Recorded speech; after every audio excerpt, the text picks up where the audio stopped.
అట్లాగే మీరు ఇంకొకటి అసలు అమెరికాలో యూ వరల్డ్ అంటే అసలు ఆ కంపెనీ స్టార్ట్ చేయటం ఏంటి అంత సక్సెస్ఫుల్గా తీసుకెళ్ళటం అంటే డాక్టర్ పెమ్మసాని చంద్రశేఖర్ అని అంటే మీకు ఈరోజు ఒక బ్రాండ్ క్రియేట్ అవటానికి మీరు తీసుకున్నటువంటి ఒక స్టెప్ అది ఈరోజు ఎంతోమందికి ఉపయోగపడటం, ఎంతోమందికి ట్రైనింగ్ ఇవ్వటం, ఎంతోమందికి ఎంప్లాయ్మెంట్ రావటం, ఇదంతా అసలు ఏంటి, అసలు ఆ సెటప్ ఏంటి, ఆ సిస్టమ్ ఏంటి, ఇప్పుడున్నటువంటి యంగ్ టీమ్కి ఏం మెసేజ్ ఇస్తారు దాని ద్వారా?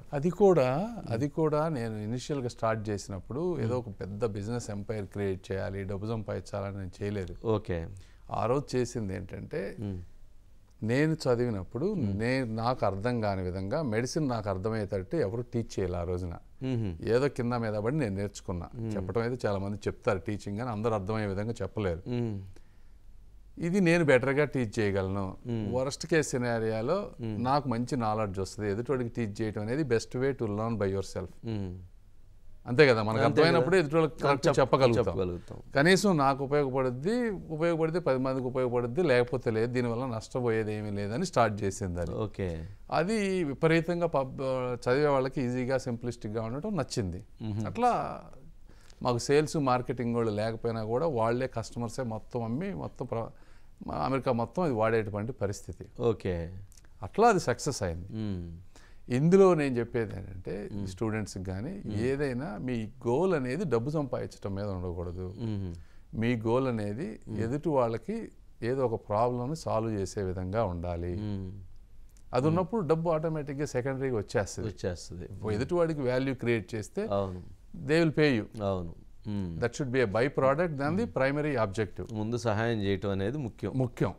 అది తర్వాత అదే డబ్బును మనిషి అది డబ్బు కానీ ఏదన్నా ఎనీ ఇండస్ట్రీ ఎక్కడైనా కూడా ఇప్పుడైనా కూడా మెయిన్ ఏంటంటే పబ్లిక్ లైఫ్లోకి వెళ్ళినప్పుడు ముందు వాళ్ళ ప్రాబ్లం మనం సాల్వ్ చేయాలని ఇంటెన్షన్ మనకు ఉండాలి. ఓకే, అది దట్ విల్ టేక్ యూ. అది మీరు మీరు అన్నారు కదా మీరు చేయలేరేమో వెనకాల, destiny will take its own course. అంటే గమనంలో ఇద్దరు మన లక్ష్యం బలమైంది అయితే మిగిలినన్ని వెళ్ళిపోతాయి.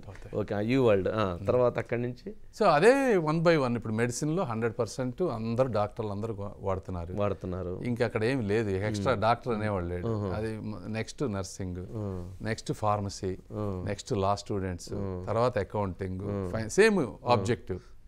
అన్ని సెక్షన్స్లో 60-100 సంవత్సరాల నుంచి ఉన్న కంపెనీలన్నింటినీ దాటుకొని ప్రతి దాంట్లో నంబర్ 1 అయ్యాం. Okay, any medical entrance test కావచ్చు, any test, any law test కానీ నర్సింగ్ టెస్ట్, ఏదైనా సరే దీని నుంచి ఎంట్రీ అవ్వాల్సిందే.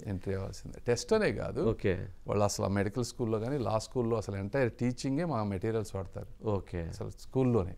ఓకే, అది ఓకే. అట్లాగే అమెరికాలో అంటే మీరు అక్కడేమైనా సోషల్ యాక్టివిటీస్ కానీ అక్కడేమైనా చేయటం కానీ అట్లాంటివి చాలా చేశాం కదా. అంటే ఎవ్రీ ఇయర్ ఇప్పుడు లాస్ట్ 2 yearsలో దాదాపుగా 200K అంటే అంతా మీకు 1,60,00,000 ఒక 10 నాన్ ప్రాఫిట్ సొసైటీస్కి ఇచ్చాం.